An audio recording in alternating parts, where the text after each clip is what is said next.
All right, Chuck. Well, here we are, ready to get started. Yes, I know that we're going to have people coming in as we go along, but I wanted to start by welcoming everyone to this Food for Thought event featuring stories of inspiration from our Maryknollers and our Maryknoll seminarians. For those of you who don't know me, I'm Chuck Bottis. I am the chair of Maryknoll's Community Outreach Committee, and we are the ones that sponsor these Food for Thought events 3 times a year. We're very happy to have with us today Adam Mitchell, who is the manager of our digital marketing department, who is going to be hosting today. I hope everyone enjoys this presentation. I'm very much looking forward to it. And Adam, I'm going to turn this over to you. Thank you so much, Chuck. I really appreciate it. And I appreciate being asked by Maryknoll to conduct this wonderful discussion that we're going to have over the course of the next 45 minutes. I know that we're going to go through a couple journeys. We're going to hear some beautiful stories. And I think that when we're done, everyone who's watching and participating in this discussion is going to leave very inspired. And I'm looking forward to that. So thank you so much, Chuck. I want to first welcome everyone who's joining us on this live stream here today. The Maryknoll community, the staff members, the society members who are present with us today. I also want to say a welcome to everybody who's joining us on our YouTube channel out there in the YouTube space. And I ask you to please go ahead and submit your questions, whether it be here on our Zoom discussion or inside of YouTube. I want to welcome Peter Milano. He's the social media manager for Maryknoll Fathers and Brothers. He will be fielding all of the questions and answers, and he's there to help you, the viewer, if you have any trouble. So please feel free to lean in on him. Okay, so right now I would like to introduce the panel and the men who are going to be joining us in this discussion today. I'd like to welcome Brother Mark Gruenke. I'd like to welcome Seminarian Matthew Sim. I'd like to welcome Seminarian Patrick Okok and Seminarian Diego Ramirez. How's everybody doing this afternoon? How are you guys? Okay. Yeah, we're looking forward to it, I think. I am. Excellent, excellent.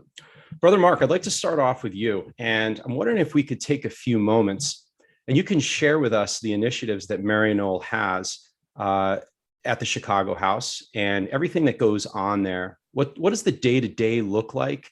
And how does that all come together? Well, something unique about our formation house here is other communities, they separate the different phases of formation. They'll have the pre-novitiate group and living in a house, and then they'll have novices in one place, and then they'll have maybe, if they're studying for the priesthood, they'll have this theologate in another area. Well, we have everyone together. And of course, that can make it a little difficult at times, but it can also be a rich experience because some of the older fellows, the ones that have more experience, are there and they're giving good model, showing, they're showing the way for the newer members, and they can give testimony because what we have here in Chicago is we work through Catholic Theological Union, which is one of the big theology unions in the country, actually one of the few now. A lot of them have had to close. But what's great about it is the tremendous diversity we find there. It's great. You have people attending from all over the world, which fits right in with what Maryknoll is all about. That's what we're called to. Could you tell us a little bit, and I know many of the people who are watching today are probably quite familiar with this, but for those of us who aren't, take us through the journey, kind of that 800-foot view of what the formation process looks like for each one of the seminarians. Well, yeah, we have seminarians and we have brother candidates, so we have both. The majority, of course, will be seminarians. And the first step is you need the philosophy. You need the ground before you can get into theological school like CTU, which is a graduate school. So you need that BA and you need the philosophy to start the theology. So that's the first step.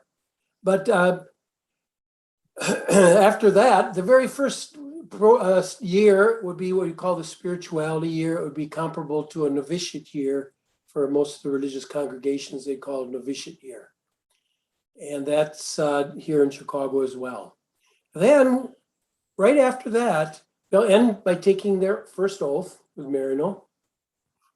And they would go then overseas, would go to Cochabamba, Bolivia, where we have our training program there. And it's a 2-year experience, learning the language, living, especially at first, you're living with a local family, a Bolivian family. And then you're getting, once you have a basis of language, you're doing pastoral work out in the parishes. We have a number of Maryknoll missioners who work there. We have a nice setup. We have other volunteers in the area, lay missioners. We have, unfortunately, we don't have any Maryknoll sisters at this point, but there's certainly other sisters there, other religious groups. And we work all in coordination. And we consider that really the heart of our formation, because through that year, those 2 years, the candidates are getting that experiential understanding what Maryknoll is all about. They're actually doing mission. They're actually doing it in another land with a people and a culture that's very different from their own. And this is what we do as missioners. We do this. And then when they come back, they would do their 4 years of theology. And part of that is processing what went on in those 2 years. We call that integration, looking back, reflecting over, praying over it, thinking about it. And for the most part, I'd say just almost universally, when our men come back from those 2 years, they're enthused and excited. It's a positive experience in Bolivia. Oh, thank you for sharing that. Thank you. Diego, I'd like to start the interview, bring it over to you a little bit. And if it's okay, I'd like to kind of dig in a little bit to your calling and what brought you initially to looking into a life of vocation with Maryknoll, an overseas mission, and where did that calling begin? And maybe you could take us there and share a little bit about that story. Well, it all began back in Mexico, where I grew up. I was actually born here in the United States, in the state of Texas. Then I was taken back to Mexico when I was still, a baby, only 3 weeks old. My mother is from the Yucatan Peninsula, way south in Mexico. And Maryknoll started there many years ago. Actually, I was baptized by a Maryknoll priest, and my parents were, their wedding was done by a Maryknoll priest. So Maryknoll was always there in the back. Then Maryknoll had to leave those places. I went to medical school. I went to forensic medicine, and I traveled here to the U.S. And one day I was at a church, and I saw this little magazine right there that says Maryknoll.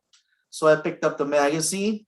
Back then, Father Jim Madden was the vocations director, and I gave him a call. And first time he picked up the phone.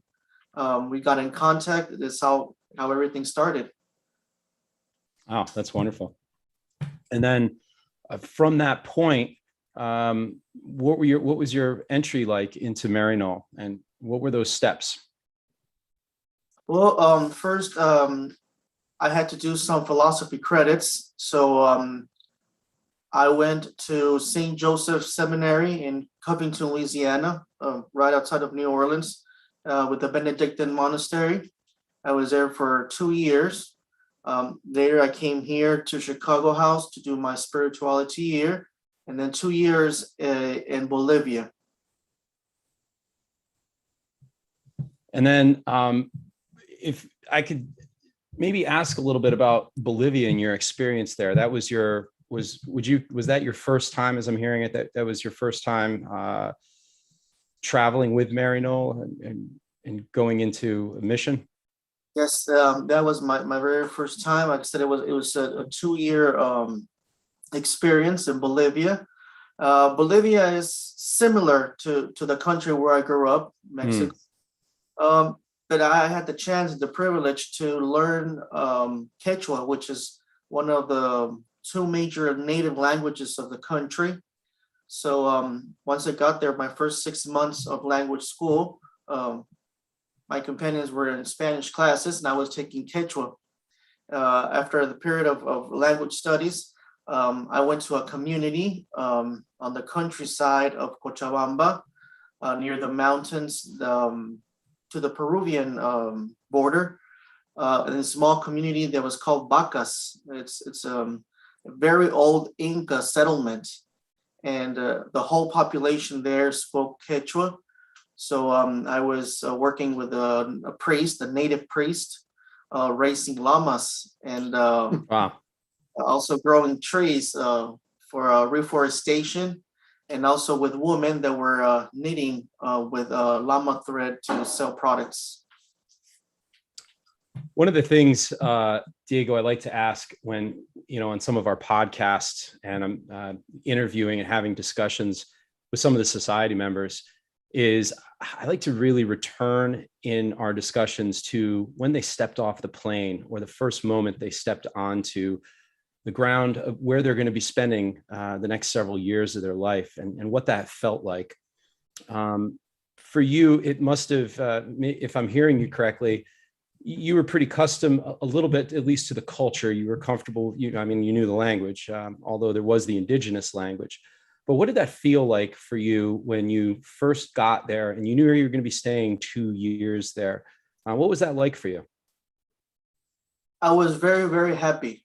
Mm. It was kind of like a dream that was kind of, clarifying. Everything was, it was coming to a shape. I was really looking forward to it because during spirituality year, that whole year, the preparation for OTP is it's real good. So I kind of knew what was going on. I liked the place. I liked the people. It felt like, kind of like being at home. So to me, like I said, I was very happy to be there. And I felt that I had a big compromise, not only with Maryknoll, with the church, but, with the whole society, to build the kingdom of God in that certain place.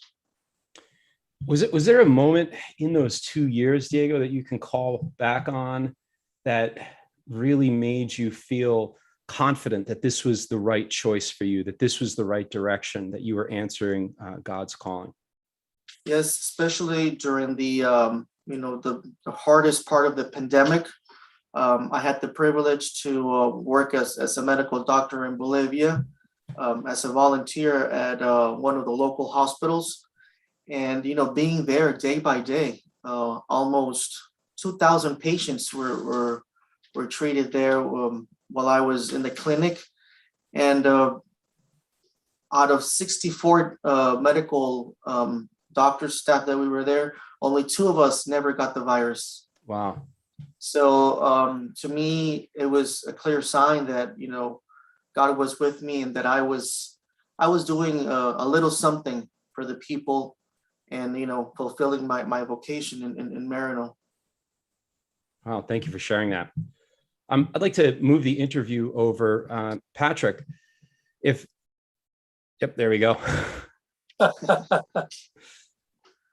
I'd like to, with yourself, I'd like to go back to the beginning also and hear your story of when you felt called to this life and to Catholic foreign mission. What inspired you to go there? The first Maryknollers I met, I had a Maryknoll priest as my chaplain for the Lance Nador. So the process of getting to be admitted, he introduced me to other Maryknollers in Africa region. I realized or observed that each Maryknoller had a really diverse ministry. He had people in the refugee camp in South Sudan. He had people in the local parishes across Tanzania. He had people working in the AIDS program in Nairobi. Our chaplain himself on the university, and we had other priests in the university staff in the different universities. So that diversity, people in different ministries, that was really a motivating factor for me, seeing that freedom and the diversity within one group. So that was a motivating factor that attracted me. And I knew if I join, I'll have freedom to apply the talents and the abilities I have in the mission. what were some of those talents and abilities that you were looking forward to applying into mission? I'm a teacher, high school Oh. teacher. My background is mathematics, physics. Oh, And I knew I would use that, and through formation, picking other skills. And at the end, I would apply whatever I would have gained in whatever I would be feeling attracted to in the mission. That flexibility, I was assured of that flexibility, that I could do what the society needed at the time of finishing, depending on my abilities and talents. Yeah. and take us to when you first arrived at Maryknoll and you were accepted, and how you felt there.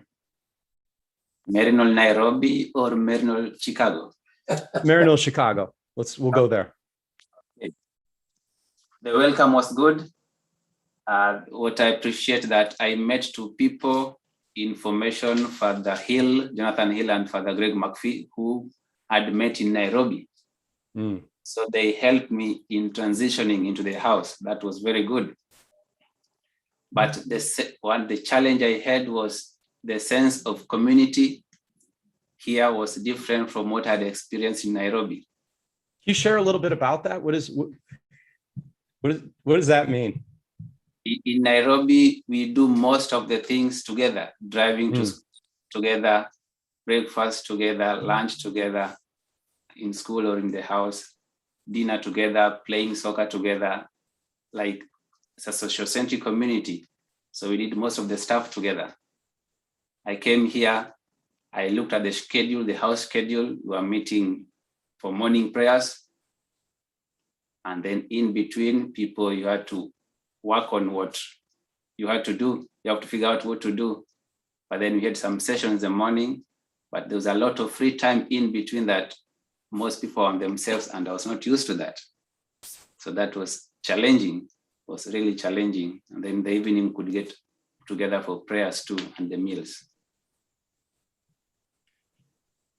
I'd like to take the interview over now to Matthew. With Diego and with Patrick, we're wondering if we could go back to the beginning of your story as well, and when you first felt a calling, and share with us that story and what that looked like. Well, my situation is a bit complicated because I kind of I grew up as a Buddhist and Taoist, so I actually am a convert to the Catholic faith. So when I was moving from Singapore to Hong Kong, one of the first groups of missioners that I met were the Maryknoll Fathers and Brothers. And my experience in the RCIA program in Singapore was that the people who work in the church are very hierarchical. They are kind of impersonal in the sense that they are very professional. They want you to fill out forms, they want you to do this and do that. Then I met this group of missioners who wanted to know who I was, what kind of faith experience I have. And then they talked to me about my culture. They wanted to know about my culture, my family. And that kind of made me think, oh, this is a very interesting group of people. They are so people-centered. They want to develop a relationship with me by knowing me, instead of me filling out forms for them so that they can do something for me.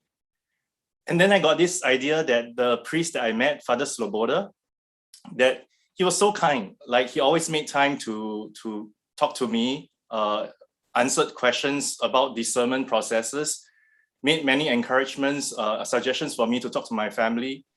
And there it was, when I was discerning my vocation with the Archdiocese, the experience was very different with the accompaniment that the Maryknoll gave me. So I thought, wow, this group is what I want to be, who I want to be with. And fortunately for me, in 2016, the society opened up to international candidates. I spoke to the Maryknoll Fathers and Brothers, and they gave me a chance. Yeah, and so I'm here to do what I think mission is about: knowing the people, finding out what their background is, and then helping them along the way. Yeah. So when you say knowing the people, I'm always interested to hear these fascinating stories that are always unique to the individual like yourself. why Maryknoll? What truly stood out for you about Maryknoll versus others? I think it's the way that the Maryknoll community makes themselves available for the people. I mean, Father Sloboda had no obligations to accompany someone like me who is a foreigner to Hong Kong to discern a vocation towards priesthood. He was guiding me towards a vocation discernment toward the Archdiocese of Singapore at the beginning. And technically, he doesn't have to do that. He already has a lot of ministry. He's an assistant parish priest. He's a hospital chaplain, and he has lots of work. But when I approached him, he made himself available. When he introduced me to the other Maryknollers, it was the same. You know, they would invite me to visit their parish, make time to talk to me. Like, I wasn't a piece of work that they need to work on. I was a person that they were interested to meet, to know. I remember there were several times when I was angry with my own experience with the people in Singapore. And it was interesting to me that Father Sloboda was able to say, you know, Singapore is well known for being bureaucratic. You can't blame your own country people for being bureaucratic. So he was really learning about my culture to help accompany me. I don't think this is something that is available in many, many different communities. Yeah. So that is the gift of knowing people so that you can accompany them well. Thank you for sharing that. That's pretty interesting. Patrick, what about yourself? What was the specific calling to Maryknoll, and how did that interest you? As I said before, my chaplain was a Maryknoll priest. Yeah. But the first semester I joined the university, I went to the Catholic community. And I kept going for Mass, and I never understood his homilies. It's not the kind of homilies I grew up listening to. So then with the time, I told myself, this is a university, it's not my local parish where we are all from the village. It has to be different. So then I kept learning his style of homily. I first got attracted to Father Lance before I got to know more about Maryknoll, just because of his homilies. Very relevant to the student life, to the staff life, to the current politics, or by then the current politics and the life in the city or in the university. And in fact, the homilies, if I wish he was still there, you could come and listen to them. If you missed watching news in the course of the week, you needed to go for Mass and just listen to the homily. You will know the headlines, what happened that because of that week. So his homilies were really tuned, speaking to the life of the students in the campus, relevant to the professors. And we had people coming who were not even Catholics for the Mass, just to listen to the homily. So I first got attracted to him. And now when I came to know Maryknoll, I said, I want to join this group and be this great person who can give these good homilies. So that was the starting point with Maryknoll. It's a wonderful story. Brother Mark, I don't want to leave you out of this discussion. I'd like maybe if you could share with us a little bit about your beginning and your origin story and your calling. My story is very strange. I went to a Christian Brother high school in Minnesota. And so when I graduated, I joined the Christian Brothers.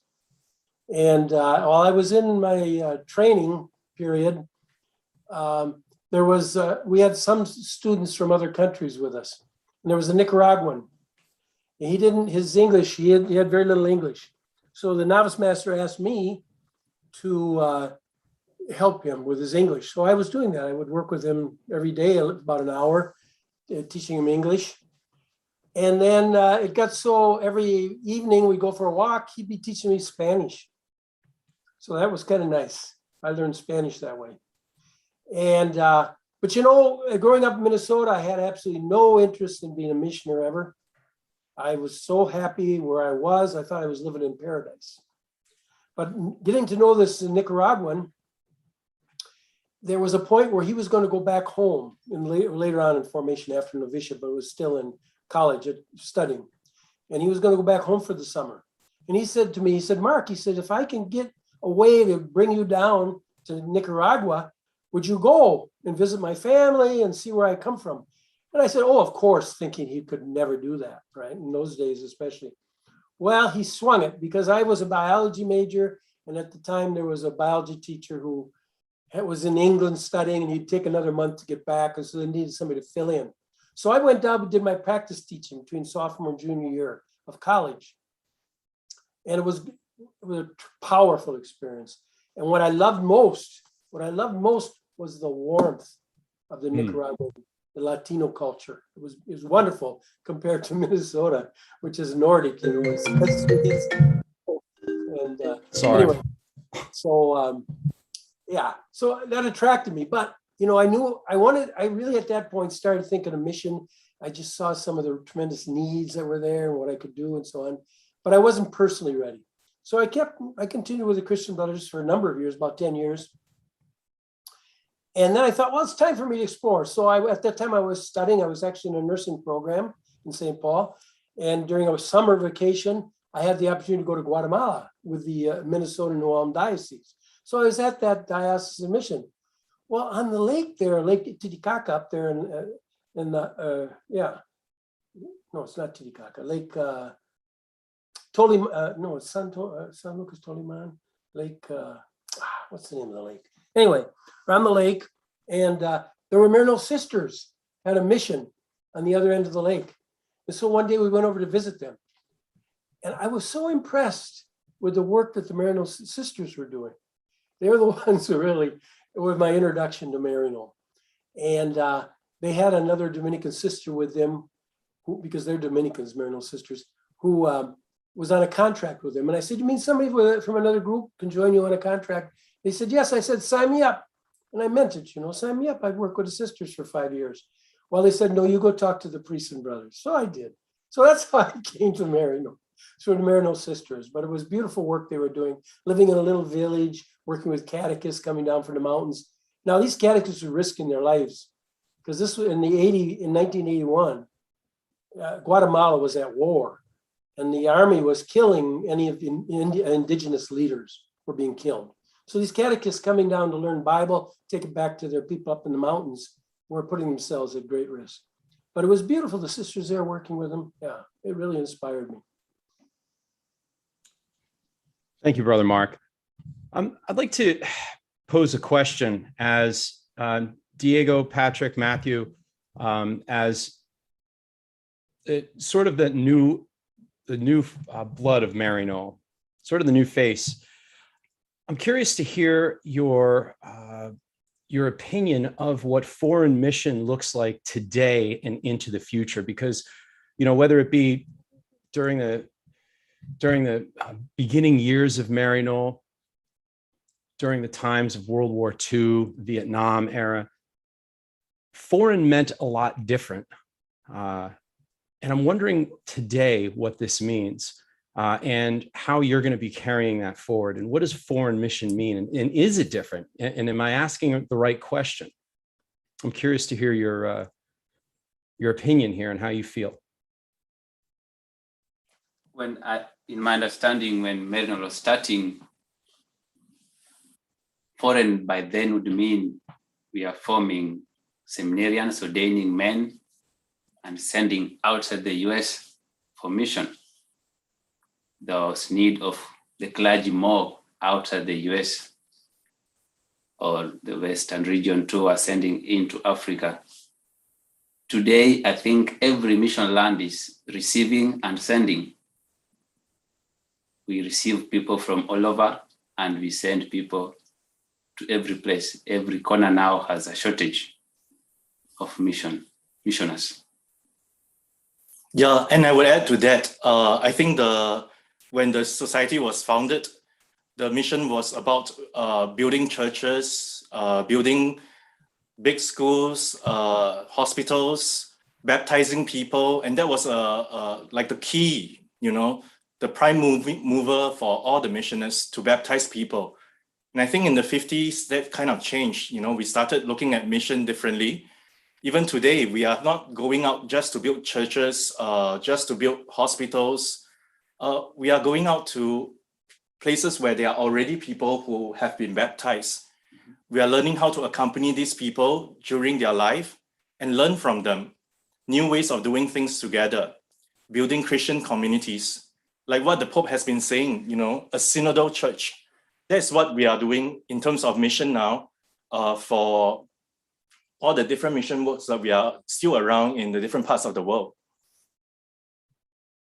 And kind of wrapping it up what they have said, yes, I also believe that there is no sending or receiving countries. Nowadays we communicate, within seconds from Europe to America, to Africa, any place in the world. So communication is something that's, just in our hands in a few seconds. And yes, Maryknoll and the whole church, as I said, has gone to almost every single place of the world. So the bases are there. We are, like Matthew said, not called to maybe, build or start, from zero, but to be companions in the journey to the people of God, be with them. Also considering the numbers in Maryknoll now, the personnel in different regions, we can no longer be staff what Maryknoll had when at the beginning of the 1950s. So then, to me, that means only we can collaborate with other groups despite the small numbers. We don't have still to imagine that we can run all that we had 50 years ago with a small number going down each year. But we can still collaborate with other groups in the local churches, other religious groups in the different regions to continue with the works. That's a really interesting point. Diego, I want to kind of unpack something that you brought forward, which was communicating with someone on the other side of the world in seconds, whether it be through social media, whether it just be through texting or any digital platform. How do you see the future of mission with Maryknoll being changed by that ability to communicate so fast? And how do you see bypassing that and bringing more of the human to a place and a time that's becoming more and more influenced by this rapid expectation of communication and technology? That's a kind of a complex question, but I'll try my best. Yes, nowadays it's just, absolutely, how would I say it, crazy how people depend on their phones. And a couple of days back, I was at a doctor's appointment, and there was about 12 people there in the waiting room, and none of them were talking to each other. Everybody was on their phone. I think I was the only one that was just, there looking at them with a phone in my hand. But yes, we must be able to use this tools that we have nowadays and that God has put in on our hands to somehow, promote mission and be with the people, but not to forget, the very basis, the human closeness that Right. we must have. And that, first of all, we must start doing it in our own communities, in our own places, in our own homes. Start from here with our brothers day by day. And then when we're out there in mission, working with the people, also to communicate it, to promote it, to not lose, the basis, I want to call it the traditions that we have. Patrick and Matthew, do you have anything to say about that? Anything to add? Sure. Actually, talking about technology, our missioners in Bolivia has done really well. During the pandemic and the political riots, we knew that people were having a difficult time trying to understand what is happening and how to have peace and still stay in community. So one of the missioners, Father Paul Masson, decided that why not let's try to do Zoom with our small Christian community. So he sent out through WhatsApp all the invitation and told the community to, let's gather together to talk about our experience, and then use the Bible to find ways to think about or look at the different experiences that we had. And that project evolved because initially we were just talking about feelings and how to manage our own feelings. And then it became a project that the whole group wanted to do something for other people. So by doing something online, it became something in the real world. Yeah. And then the other amazing thing that I experienced during the COVID period with the use of technology was Father Alejandro. His calling is to do mission formation for people. And then with the center closed and no one could come to the center to have mission formation classes, he decided to put up his mission formation courses online for free. And we had participants from all over the world, different parts of Latin America. There were some from North America as well. And then with the breakout groups and different functions, we were actually able to be in small groups as well to share our experience from different regions. So if technology is used well, we can accompany people over a larger distance, exchange experience across countries. So we just have to learn new skills now, how to manage technology. You have to learn those new skills, but I can imagine in hearing what you're saying and also with what Diego's saying, is that human aspect is central, and that can't be diminished by technology, and it can't be sort of overshadowed by it. Patrick shared with us his bringing his skills that he had and has as a high school teacher into his ministry work. Wondering, Diego, if you could share if you had that same feeling, if you had the specific skills that you look forward to sharing in your overseas mission and the work that you do in your ministry. Yeah, that's one of the things that I really like about Maryknoll, that you are free to be who you are. And when it comes to ministry, we have a variety of options. And if in those options, it's not what you want, that you can bring up, to your superiors, say, what, I would like to do this, and you will always be supported. Like I said, I have an MD in forensic medicine. So being there in my OTP, I really never thought I was going to ever, go back to medical practice.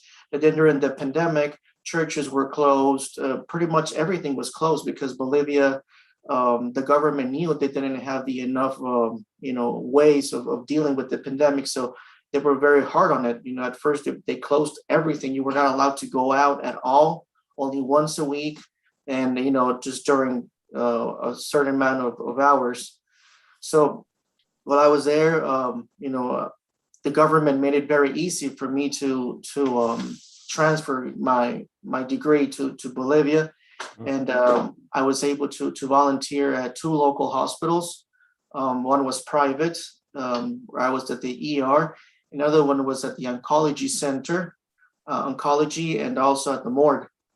So working there for about 1.5 years, more or less, was a great experience. And like I said, Maryknoll is really good at this. All your gifts that you bring to Maryknoll can be put to action if you desire, and Maryknoll will always support you.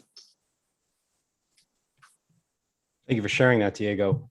And Matthew, how about yourself? Well, my background is I'm a primary school educator. During OTP, I had a chance to do some teaching, but it was kind of like sharpening my skills, because as you cross over to a new country, you have to learn new pedagogies. You have to adapt how you teach, take up some local practice. But I think the Maryknoll mission is not just about what we have to. It's kind of like a both and, in the sense that we bring what we have, but we also appreciate what the people need, and we learn new skills. Yeah. So for example, when I was working in the old folks home, I have no idea how to take care of elderly, those who have less mobility. But I had a chance to learn from very experienced sisters to learn this new skill of taking care of elder people. So I think that's the fun part of the Maryknoll mission as well, the adventurous part, that you have to take up new skills to accompany the people you need. And when you have the opportunity to use what you already have, then it's a time to sharpen your skills. Thank you. One of the most impactful questions for me that I've asked society members and doing some of the podcast interviews has been to share one of the stories that they had while they were on mission, or possibly from when you were in Bolivia. But there's one memory that they had that they felt in that moment very much in touch and in the presence of God, and a story and a moment, an experience that's truly treasured. I can tell you firsthand that some of these stories have brought the rooms to tears in some of the interviews with some of the men in the past. And I'd like to hand that to you. And I'd like to hear what your treasured story is. Greg Darge has posed the question over in the chat, and it was a question that I had to ask, but I love his use of the word treasured, a treasured memory or a relationship from your time in Bolivia. I'll put that to either of you, so please feel free. Yes, I'll go first. My first week when I got to Cochabamba with no Spanish, very few words. So my first week, at the end of the week, we went out as a community for Mass. This bishop was celebrating his first Mass in the city. He had just been elected. So Mass starts, and everybody singing, and everybody responding to the priest. And here I am, I don't know any word, I don't know how to respond. I'm feeling like I'm not part of the group. So this goes on up to when everyone sits down for the readings. So then I'm just wondering, how am I going to understand everything? When will this Mass end? Because I'm feeling out of place. Then just as we sat, Alejandro was on my left. I still remember Father Alejandro Marina. Then he pulls out his phone and puts in my face. And there were the readings in English. At that moment, I felt I was part of the community, of the congregation in that church.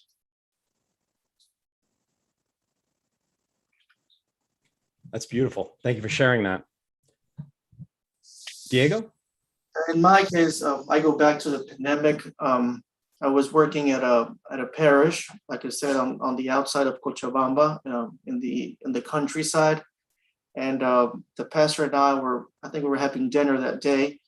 And there comes this little girl. She must have been maybe 5 years old. She could barely talk. And all she knew was Quechua. She couldn't speak Spanish. So she came in running into the kitchen and told us that her father was very ill and that he was dying. So, I quickly got up from the table. I followed her. They just lived about half a block from the parish. So I entered their home, which was in, this almost a hut that was almost coming down. And there, just laying on the floor, was about 16 family members. And not only the father had the virus, but everybody in the house, And I took the chances, of going in and attending them.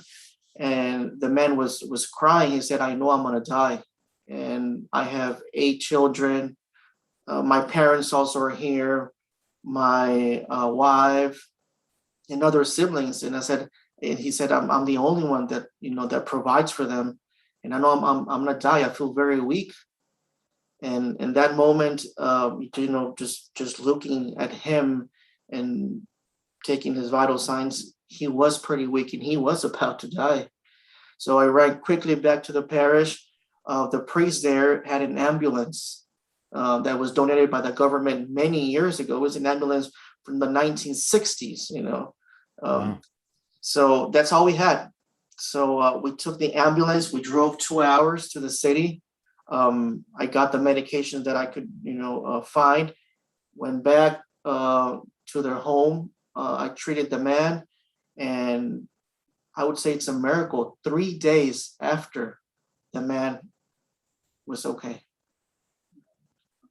I really felt that, that God was with us, and that He was doing the work through us. And I don't know, it was something that really touched me, because like I said, this man had about 14, 50 people on his back.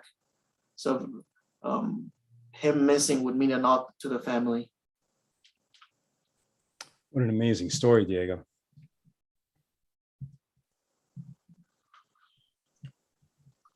Yeah. And Matthew, yeah, your story. Well, for me, my tragic experience is also during the pandemic.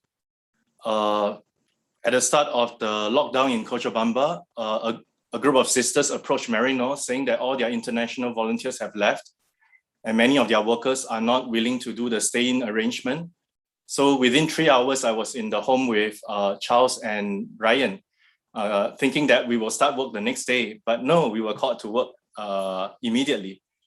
And the first few months was okay. We were learning the skills, taking care of them. Everything was okay, no COVID infections. But at the beginning of the 3rd month, the COVID virus entered the home. And we started seeing people with symptoms. And pretty soon later, we found out that all except 2 people in the Hogar San Jose were infected with the COVID virus, myself included. And then we were given the choice by the superior to leave or to stay. And then I remembered one of the sisters from another community who said that she remembers that Maryknollers never leave the people during their most difficult time. So I decided that, well, since I'm asymptomatic, I still can do something for the community, I'll stay. And it was really tough because people were getting more and more unwell. We even had to open up kind of like an intensive care section within the infirmary.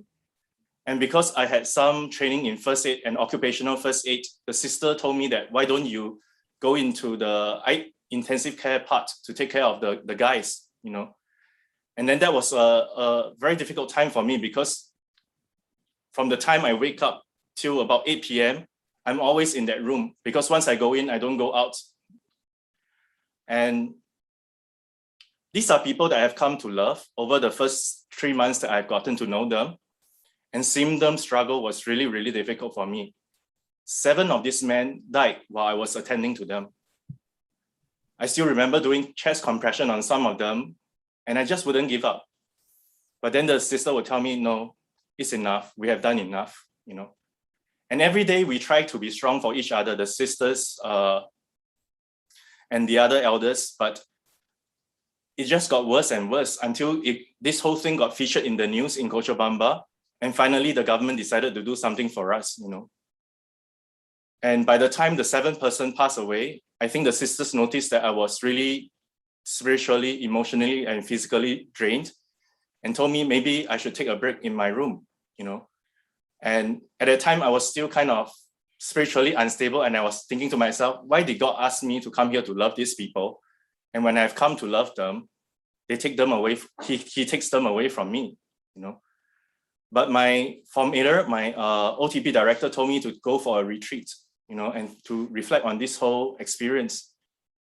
And it was a blessing, because the Jesuit priest who accompanied me led me to this idea that maybe we are not here to keep them forever. Maybe we are here to be with the elders, to show them the love of God just before they return home to God. So that is a very treasured moment for me, where it crystallized my intention and desire to continue this vocation as a missionary with Maryknoll Fathers and Brothers. Thank you very much for sharing that. Wow.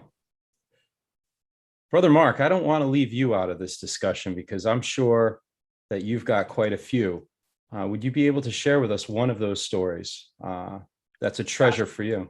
Yeah, Adam, I do want to point out something, though. Absolutely. Patrick here, there was this, when the men begin the year, they tell their stories to us. about, who they are and they talk also about their experience in Cochabamba. And Patrick showed us slides or his photos, of him and his ministry with young girls that had been abused in their own homes. And they were the government had taken them away and they were in a center, and his work with them. And it was beautiful.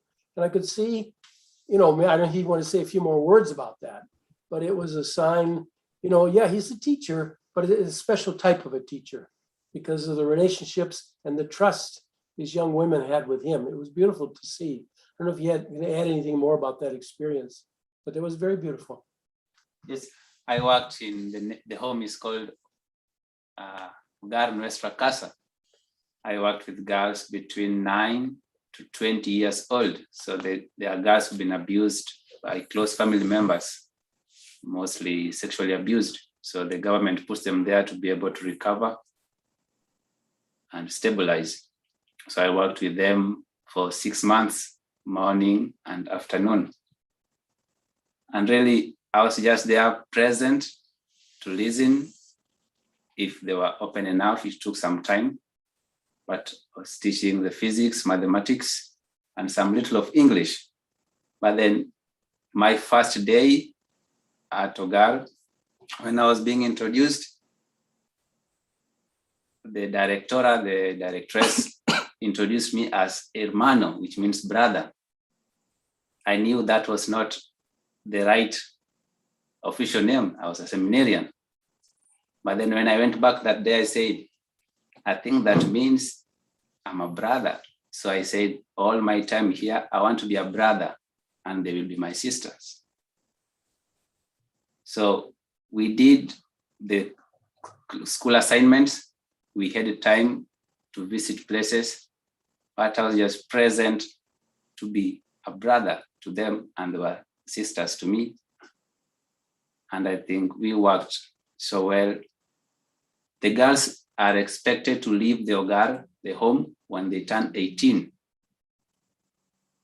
Now we have about 4 who are turning 18 soon. Now they're expected to live on their own because in most cases, the family is still not stable to receive them back. And that's one of the challenges I had working there. I kept seeing forward that, yes, they are here for a period of time. What happens? Because by 18, they're just finishing high school. What happens to their future? Will they? That was the big question. Yes. Patrick, are you still in communication with any of them, or still available to support in any way? Yes, I'm in communication with all of them. Oh, wonderful. As the head of the home. Since I returned to the US, we've done a video call twice. So they ask the head of the home that we want to talk to Hermano Patricio. Then we organize and then we say hello. But yes, we are in touch with them. I'm still in touch with them. That's incredible. That really is. And I can't imagine how important that is for them now in their lives, but also in the trajectory of their lives further into adulthood as they get older. It's truly an incredible story. Now, I know that we've gone a little bit over time, but I want to make sure that in our audience, we have some questions that are coming through. And I want to make sure everybody has the opportunity to ask their questions or share something with each of you. So I'd like to open that up right now. If you do have a question, please go ahead and put it through in the Q&A, and I'll be happy to ask them. So I have a comment here.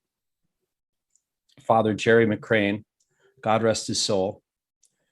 When I said to him that Maryknoll is so full of goodbyes, he would then always tell me, Jay, Maryknoll is full of goodbyes, but think of all the new hellos that are waiting for you. Matthew's story of the 7 he had to say goodbye to reminded me of Father's words to me. Well, it's not a question, but it's a wonderful reflection, Matthew. I'd wonder if you'd maybe speak to that if you have any thoughts. First of all, thank you very much for sharing your memories with about Father Jerry McCrane. He was working in Cochabamba, actually. Yeah. So yes, it's a lot of goodbyes and also a lot of hellos. In mission, we kind of intertwine the beginnings and the endings. You never are very sure which is which, but the bonds never go. You know, I still think about the elders who have passed away, the people that I've worked in mission, and I'm sure it's the same for all of us. Our hearts never leave, and neither do they give up on us. They will try to contact us, and every opportunity they hear that someone is coming from Maryknoll back to Cochabamba or another mission, they'll say, when is so-and-so coming back? The bond lasts forever, just like God's love. Thank you for sharing that, Matthew. Peter, I'd like to ask you if we have any questions out on YouTube where we're live streaming right now. If there's any questions, we'd like to ask them now. And I just want to give one more opportunity if any of the viewers or listeners that we have any questions. In the meantime, I'd also like to say that if you are watching this after we've posted it and it's no longer live, we will be monitoring it, and the questions that come through, we will be forwarding over to each of the panelists. So I'll make sure that they get your questions directly. So Peter, do we have anything on YouTube? At the moment, no. Okay, great. I think the last thing I'd like to ask is maybe Diego, I'll start with you. Is there any particular prayer that's important for you that has helped you during your period of formation while you were in Bolivia, and one that really stands out and is important for you? And if there is, would you share that with us? Yes, my favorite prayer has always been the Hail Mary. You know, I come from a country where Mary is our treasure. You know, we didn't have Jesus as her son behind, but you know, Our Lady of Guadalupe, which is, you know, the patroness of our country, we have a very strong devotion to Mary. So in times of difficulty, in times of joy, we always say the Hail Mary. Thank you. Patrick, how about yourself? Mine comes from this book, a Maryknoll Book of Prayer, and it's a prayer actually from a letter Sister Itaford wrote to her niece just a few months before she was killed. I'll read it. The title says, Vocation Blessing. I hope you come to find that which gives you life, which gives life a deep meaning for you, something worth living for, maybe even dying for, something that energizes you, enthuses you, enables you to keep moving ahead. I can't tell you what it might be. That's for you to find, to choose, to love. I can just encourage you to start looking and support you in the search. It helps me, being that I'm in formation, to try focus and raise questions with myself. Thank you for sharing that. And Matthew? For me, it's the prayer of St. Francis. Make me an instrument of your peace, and help me to do all the things that you think I can do for you. And in mission, we always struggle. As much as we want to help people, as much as we try to understand them, there's a discernment about how we, together with God, can do something for them. So whenever I feel lost in my mission, not knowing what I can offer the community, I will pray the prayer of St. Francis. Yeah. Thank you, Matthew. And as we come to the end of the hour with no further questions, Brother Mark, I'd like to ask if you could close this discussion with a prayer that's meaningful and special to you. That prayer is the Hail Mary, just like you said there, Diego. And I'll just mention a little bit why one of the reasons it was so important. When I worked in Brazil 13 years in the small communities, there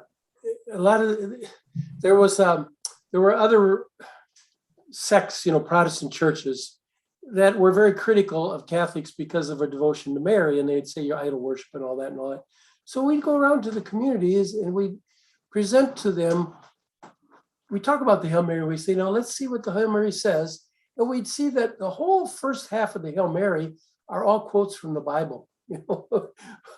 They're, every one of them is angels, so it's all from the Bible. And then this last part is we just, Mary, pray for us, just now at the moment of death, So it was reassuring for people who felt their faith was under an attack.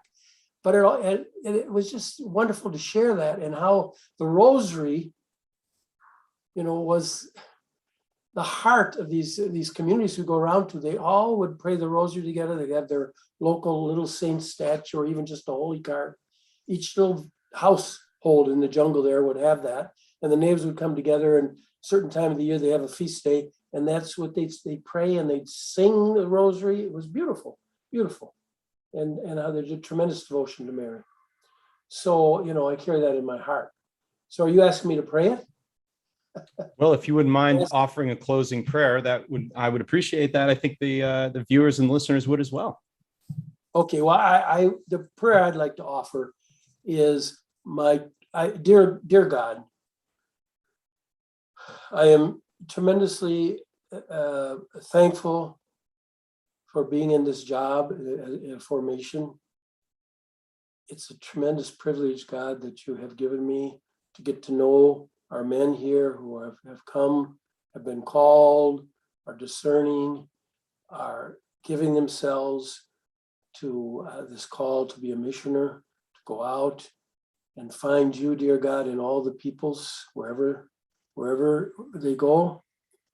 And to really, in a world that is so divided, to really begin to understand through all these experiences, what a wonderful thing it is to understand, dear God, that yes, this is the reign of God.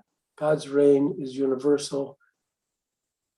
And it's more and more understand what it means to be Catholic. It means to be united in this tremendous diversity. And this is your reign, God. You have created all of us. We give thanks for this.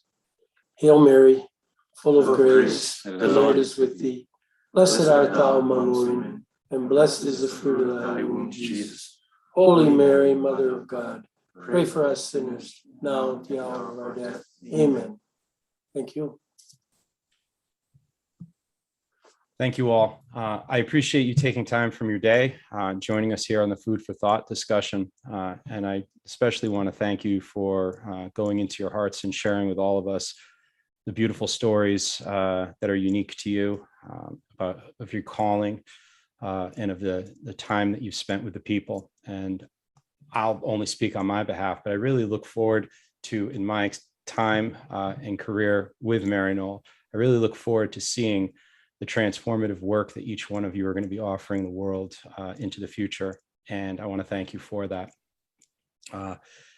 And once again, thank you for your time here on this episode of Food for Thought. Thank you, Adam. Very much. Thank you very much. Everybody have a wonderful day.